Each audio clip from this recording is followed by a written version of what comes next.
Alam mo, Colonel, if I may, DSJJ, binibigyan ka namin ng pagkakataon dito eh. Noong nasa Senado ka, ang tapang-tapang mo eh. Bakit dito ay mo magtapang ka rito? Ipakita mo yung the same candor, the same tapang na pinakita mo doon. Di ba? Bakit hindi mo gawin yan dito ngayon? Nagtatago ka sa likod ng right against self-incrimination eh. Tinatanong sa'yo, relevant question. Matapang ka lang doon sa Senado kasi may kakampi ka. Dito ka magpakita ng tapang mo. Hindi yung nandoon ka lang. Alam mo, ang mahirap kasi sa'yo, gusto lang nating malaman ang katotohanan sa likod nito. Ang dami mo ng ginawa eh. Dinamay mo pa yung mga kasama na, hindi dahil sa kasama namin sila, kundi hindi tama ang nangyari at ginawa mo. You are trying to besmirch the reputation of this committee. Itong committee ito, hindi ito gawa-gawa lamang. Ito'y pinapayagan ng ating saligang batas. Ito'y pinapayagan at pinayagan ng 300 mahigit na membro ng Kongreso. So, Colonel Grijaldo, babalikan ko lang. Totoo ba o hindi na merong pumilit sa iyo na magsalita na hindi naaayon sa katotohanan dito sa Quadcom? Your Honor, I would like to invoke my right for self-incrimination, Your Honor. I'm sorry, Mr. Chair, but I have to manifest this. I think his invitation to the Senate was to discuss about EJK and illegal drugs. And nowhere in his affidavit did he mention anything about illegal drugs and EJK. He did not share any inputs or his knowledge on illegal drugs. His participation in that Senate inquiry was merely to besmirch the reputation of some of the chairmen here. And as a result, attempting to degrade the integrity of the Quadcom. So please, I hate to admonish men in uniform. I have the highest respect for our policemen. But please, Colonel Grijaldo, stop invoking.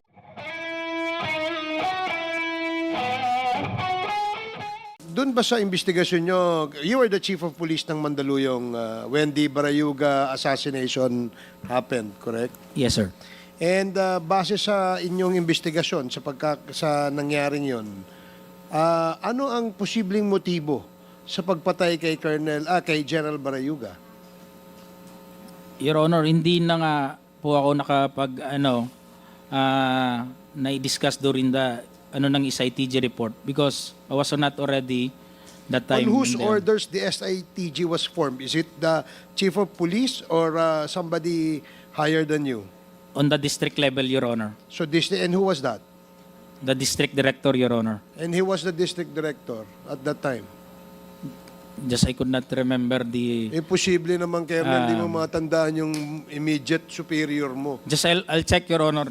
Check, I'll give you 30 seconds. Please check. Yes, Your Honor. Check ko lang, Your Honor. No, hindi naman kapanipaniwala na hindi mo matandaan kung sino yung superior mo. If you're trying to cover up for someone, do it in the most professional way, so to speak. I don't know if there is really a professional way to do that, but there is some semblance of cover-up.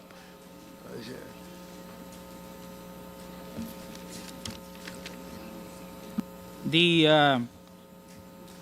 letter order number 1657, the subject matter is the composition of SITG regarding Wesley Barayuga.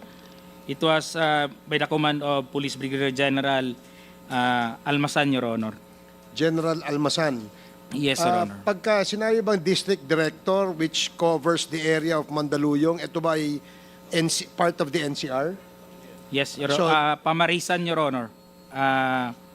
Pasig, Marikina, Eastern po, sir. Yes, sir. So Yes, sir. Eastern, and that time the Taguig. Eastern Police District Director was General Almasan, Your Honor. Almasan. Opo, Your Honor. Siya nag-order na mag-create ng SITG. Yes, Your Honor. So did you not conduct an immediate initial investigation on that assassination incident that happened within your area of jurisdiction? Wala ka bang ginawang investigasyon? Nag-conduct din po kami ng investigation, Your Honor. We were able to get affidavits of those duty that time in PCSO. I was able to extract the CCTV on the fronting the crime scene, Your Honor. So what is shown on TV yung sa side Yeah, Your So Honor. you have There was another- an establishment, Your Honor. Meron kang another video. Ano, Your Honor? It was only the CCTV that time on the establishment on the side, Your Honor. Okay. Yeah. And what was the finding? What was your findings in your initial investigation? Yung inano namin, Your Honor, yung perpetrators, Your Honor, sinundan namin yun, binaktrack din namin, umabot hanggang dun sa Guadalupe, yung CCTV ng MMDA, Your Honor. We have taken also CCTV from And, MMDA. What was the conclusion of your what were your findings? Anong findings nyo? Anong motibo sa pagpatay sa kanya? We were on the personal grudge, Your Honor, and work-related, Your Honor, that time na na-establish namin. Then it was forwarded, Your Honor. It was taken by the SITG already in the Did you district put level. in your report that he was involved in the drugs or was he involved in the drugs watch list? Did you put that in your report? Just I could not remember, Your Honor, if it was put on record or on the investigation report done by the investigator or the IOC, Your Honor. Sige, I'll give the floor, yield the floor to Chairman, DSJJ first and then Congressman Adyong. Yes, DSJJ. Congressman Adyong, okay lang? This will be very short lang. Mr. Chairman, I just want to ask for clarification. Why are our two chairmen serving as resource persons to our discussions regarding Colonel Grijaldo? Is it because a certain incident happened? The both Chairman Abante and Chairman Dan Fernandez voluntarily volunteers to be a resource person with regards to the incident. I'd like to invoke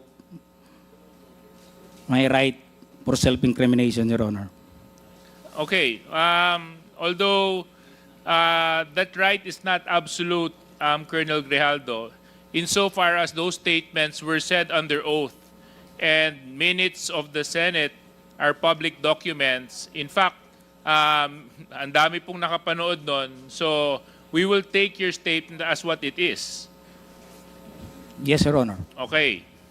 Ngayon, ang nakakabahala po doon sa bahagi po ninyo, Colonel Grijaldo, ay naibahagi po ninyo doon sa statement ninyo na meron pong 2 miyembro ng mababang kapulungan ay di umano ay inudyok ka, kinausap ka, at para pang tinatakot ka na magsabi ng mga bagay tungkol sa issue ng EJK sa Pilipinas. Tama po ba yun? Your Honor, I would like to stand by my statement in the Senate under oath, Your Honor, and I would like to invoke my right for self-incrimination, Your Honor. Okay, but you have already stated your statement. So, Comsec, meron po ba tayong kopya nung affidavit ni Colonel Grijaldo? Your Honor, I apologize, we have not secured a copy of... But I think the very resourceful Chairman Akop will allow me to...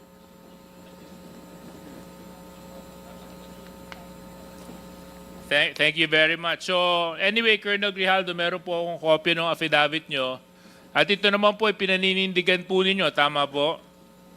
Yes, Your Honor. Okay. Maraming salamat. Dito po sa number 7 ng inyong sinumpang salaysay, sinabi po ninyo dito, when I entered the end room, I saw 2 lawyers of Colonel Garma standing inside the room. One of the lawyers approached me and then asked me what we were going to talk about.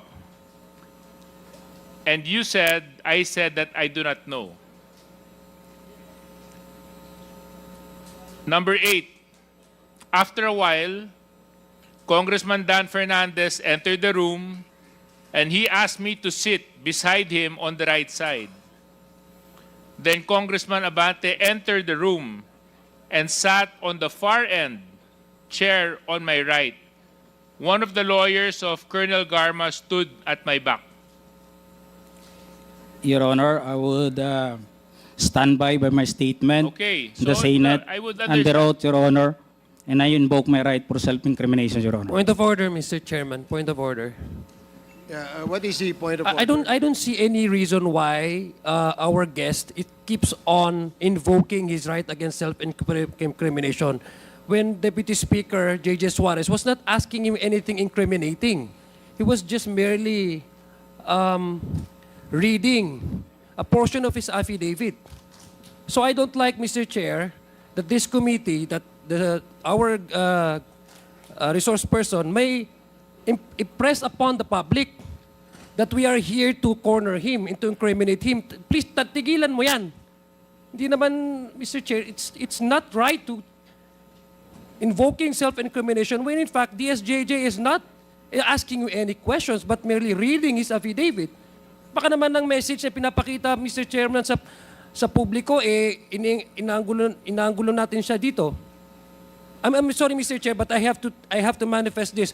I think his invitation to the Senate was discussed about EJK and illegal drugs. And nowhere in his affidavit did he mention anything about illegal drugs and EJK. He did not share any inputs or his knowledge on illegal drugs. His participation in that Senate inquiry was merely to besmirch the reputation of some of the chairmen here. And as a result, attempting to degrade the integrity of the Quadcom. So please, I hate to admonish men in uniform. I have the highest respect for our policemen.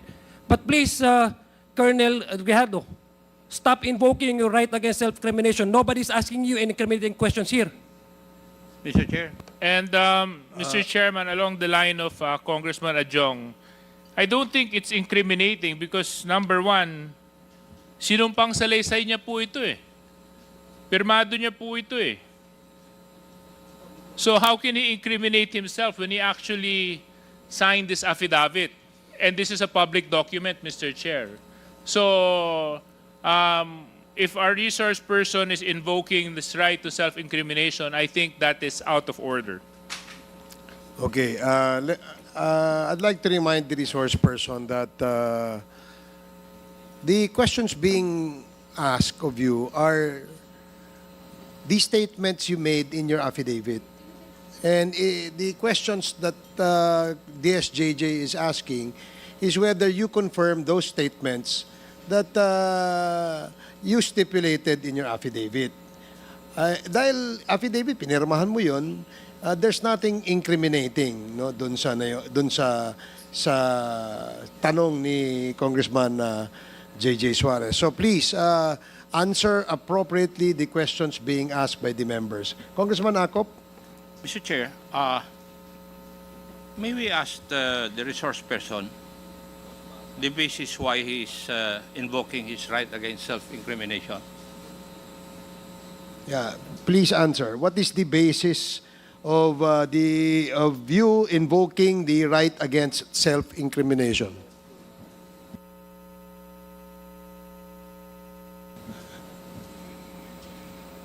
police colonel ka, investigador ka dati. You know the basic rudiments of investigation. Alam mo dapat kung kailan i-invoke yung right against self-incrimination. Di po ba? Kasi nagko-conduct ka ng investigation eh. Now, may I know your legal basis why you are invoking your right against self-incrimination?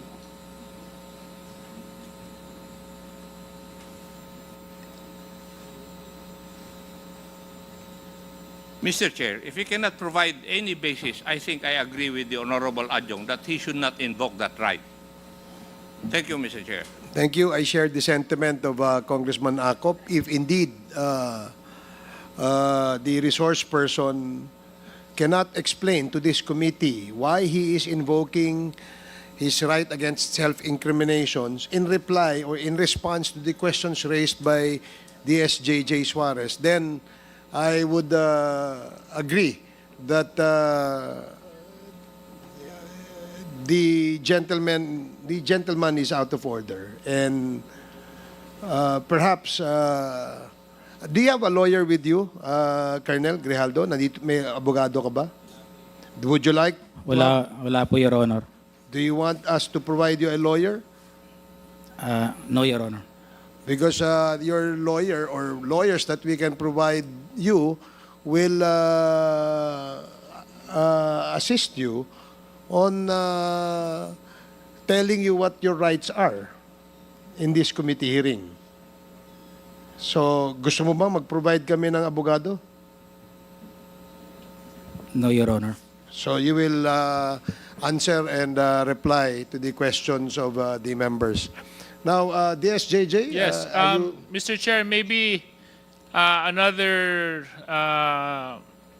opportunity we can provide to the resource person. Colonel Grijaldo, kung kayo po ay hindi komportable, dahil nga maraming nanonood at nasa publiko po ang hearing na ito, would you want or would you request for an executive session so that you can divulge the details and the truthfulness to the affidavit that you executed in the Senate hearing?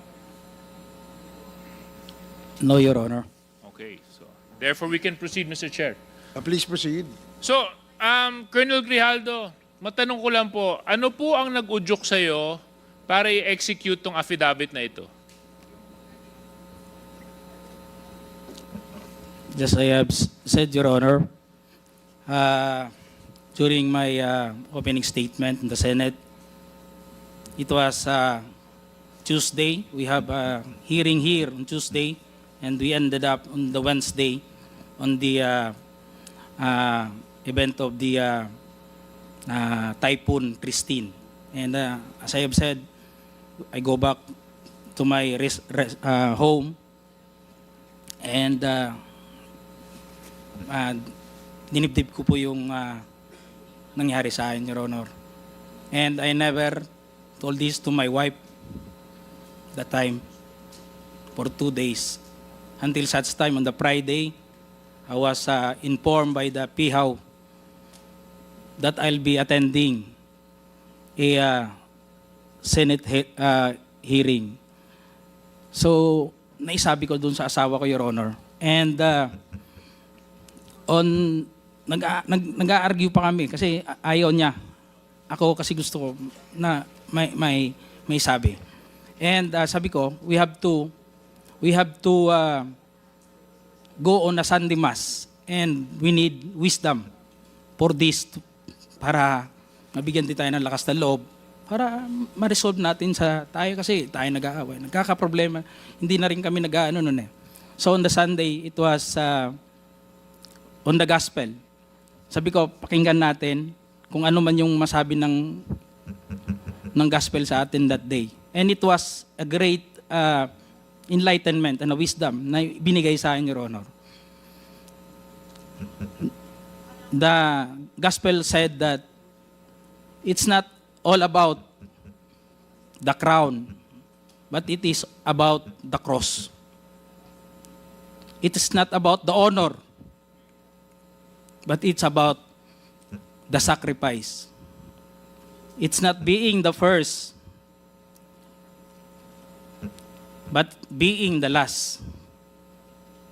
It's not being the great, but being the servant. Sabi ko sa asawa ko, bakit naibigay sa atin to? We have to, and to sum up that, Your Honor, ang sinabi nung pare, sabi niya, it's not about the experience. Because yung experience kasi natin sa buhay, it may be good or bad. But it's all about the lesson learned that time, Your Honor. So I have that courage, and even my wife submitted to my decision. And on the next day, pumunta na po ako yun. Nandun po yun, nag-narrate, ginawa ko po yun, sinulat ko po yun. And it was on that mass that time, that it is a Sunday for the PDLs. It was a Sunday for PDLs. Sabi ng pare, we have to give dun sa mga brothers natin na nakukulong. Hindi ko nga akalain na I would be the one also to experience that nung sinabi ng pare. So, that's all, Your Honor. That is all that happened, Your Honor.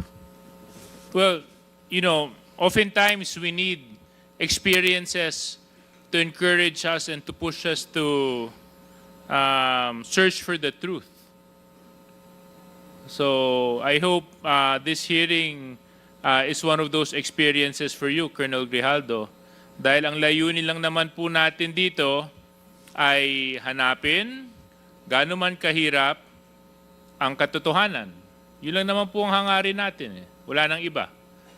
At kaya nga po yung dalawa po nating kinatawan na binanggit mo sa affidavit mo ay pansamantalang tumayo at umalis bilang chairman just to show that we are fair in handling this very sensitive issue. Because you made serious accusations in your affidavit, Colonel Grijaldo. And if indeed enlightenment has happened to you when you executed this affidavit, and you mentioned that you stand by your affidavit, so let's test whether or not it is the truth, Colonel Grijaldo. Yes, Your Honor. Okay, As so- I have said, I will stand by. I am humbled by my experience, Your Honor. And I'm with sure this, you're Your Honor, but Mr. Colonel Grijaldo, I will stand by with my statement You have to under understand oath one in thing. the Senate, Your You have Honor. to understand and I one would like thing to lang po. invoke my One right thing lang po. to self-incrimination, Your Opo, Honor. but you have to understand one thing, Colonel Grijaldo. Okay lang po yun kung para sa'yo. Ang problema ho, ang dami mong dinamay eh. Kung para sa'yo lang yon, hindi sana natin gagawing issue to eh.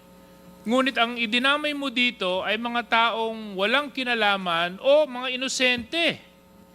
Eh paano naman po sila? Paano naman po yung mga karapatan nila? Paano naman po yung boses nila? Paano naman yung katotohanan nila? Hindi pa po natin sila pahahalagahan dahil panghahawakan lang natin yung sinabi mong enlightenment mo? But they have their own rights too, Colonel Grijaldo. So Colonel Grijaldo, siguro wag na tayong paligoy-ligoy pa. With the permission of Mr. Chairman, Colonel Grijaldo, you made some serious accusations here. In fact, so serious that it was even carried by our media news for almost a week, 2 weeks. And because of your accusations, you've tarnished the very reputation and integrity of the committee and the House of Representatives. things that I will not allow dahil ito pong posisyon na inuupuan namin, ay ito po ay posisyon ng tiwala na ipinagkaloob sa amin ng taong nagtitiwala sa amin. At kailanman hindi ako papayag na may mga tao na magdudungis at magtatapon ng kasinungalingan para sirain ang integridad ng trabaho ng House of Representatives at syempre ng komitibang ito. So Colonel Grijaldo, sinabi mo po dito sa inyong sinumpang salaysay that you were persuaded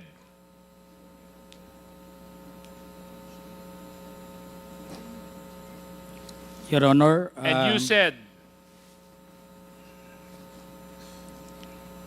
ikaw naman, Colonel, ganito lang yan. Alangan namang walang insidente o mangyayari sa panahon na yon. I answered that I served as COP, Chief of Police in Mandaluyong during COVID-19 pandemic, and there were less crimes committed and we did not receive any reward from anyone. I added that we only receive funds as additional MOOE support fund for the Peace and Order Fund of the LGU. But dito po sa earlier part, sinabi mo that you're persuaded. Is this true, Colonel Grijaldo? Your Honor, I will stand by my statement in the Senate under oath, Your Honor, and I would like to invoke my right for self-incrimination, Your Honor. That is out of order. Let it be of record that the statement made by this resource person is out of order. Please continue, Congressman Suarez. Number 17, sinabi nyo dito, I then respectfully told Congressman Dan Fernandez that anyone can debunk my statement if I confirm the testimony of Colonel Garma about DDS in 1999. Since I was not a member of the PNP at that time and I have no knowledge as to the reward system, additionally, I said that the work of policemen are noble that requires great sacrifice even without reward or award. It is our moral obligation and a call of duty to serve our country and our people. If I may continue, Colonel Grijaldo. At sinabi mo, Congressman Dan asked me, Colonel Garma, anong masabi mo sa kanya tungkol kay Barayuga? I politely told him I cannot comment on the case when I respectfully answered him, Sir, mahirap yan. Kasama kami sa nag-iimbestiga at hindi ko alam kung anong kinalaman niya at may investigasyon din kami, baka ma-incriminate ako, sir. Tama po ba ito, Colonel Grijaldo? Your Honor, Yes or no lang po, ah. I will stand by my statement in the Senate under oath, Your Honor, and I would like to invoke Mr. my Chair, right again. for self-incrimination, Mr. Chair. Your Honor. Again, the resource person is out of order, Mr. and Chair. let it be of record that he is continuously disrespecting this committee by refusing to answer appropriately to the questions propounded by the member. Alam mo, Colonel, if I may, DSJJ, binibigyan ka namin ng pagkakataon dito eh. Noong nasa Senado ka, ang tapang-tapang mo eh. Bakit dito ay mo magtapang ka rito? Ipakita mo yung the same candor, the same tapang na pinakita mo doon. Di ba? Bakit hindi mo gawin yan dito ngayon? Nagtatago ka sa likod ng right against self-incrimination eh. Tinatanong sa'yo, relevant question. Matapang ka lang doon sa Senado kasi may kakampi ka. Dito ka magpakita ng tapang mo. Hindi yung nandoon ka lang. Alam mo, ang mahirap kasi sa'yo, gusto lang nating malaman ang katotohanan sa likod nito. Ang dami mo ng ginawa eh. Dinamay mo pa yung mga kasama na, hindi dahil sa kasama namin sila, kundi hindi tama ang nangyari at ginawa mo. You are trying to besmirch the reputation of this committee. Itong committee ito, hindi ito gawa-gawa lamang. Ito'y pinapayagan ng ating saligang batas. Ito'y pinapayagan at pinayagan ng 300 mahigit na membro ng Kongreso na kung saan ay merong mandato ng taong bayan. Kaya wag mong bastusin ito. Yung tapang mo, nawawala eh. Tawagin mo yung kakampi mo. Ang hirap, alam mo,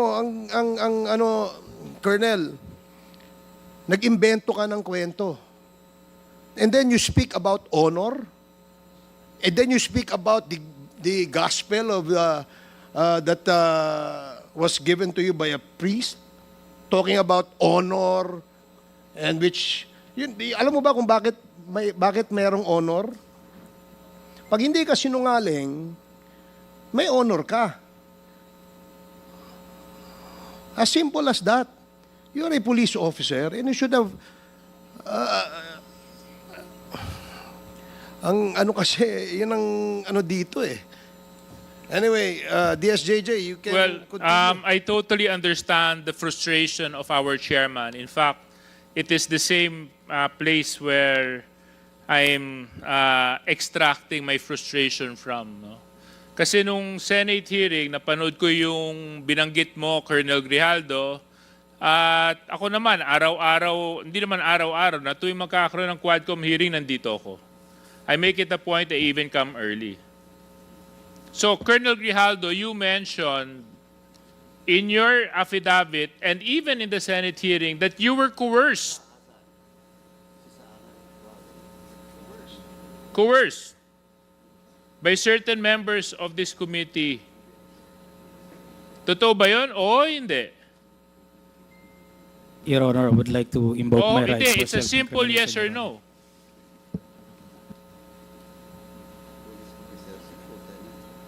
Mr. Chairman. Yes or no?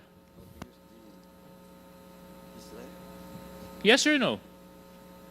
Yun lang po yun. Sabi mo, truth, di ba? Your Honor, Sabi I would mo, like to invoke my enlightenment, right di ba? to self-incrimination, Your Di ba Honor. sinabi mo, gospel truth, di ba? When you talk of God, there's only right and wrong. There's nothing in between. You want to talk about honor, Colonel Grijaldo?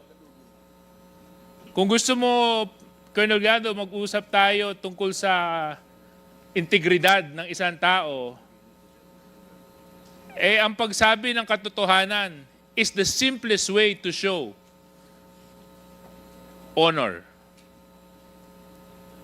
Na hindi ka nagtatago at hindi ka nagsisinungaling. Kasi we're talking about serious issues here, Colonel Grijaldo. Isipin mo mga EJK victims ang nandito. Libo-libong taong namatay nung panahon ng nakaraang administrasyon. Buhay ng Pilipino ang pinag-uusapan natin dito. So Colonel Grijaldo, babalikan ko lang. Totoo ba? O hindi?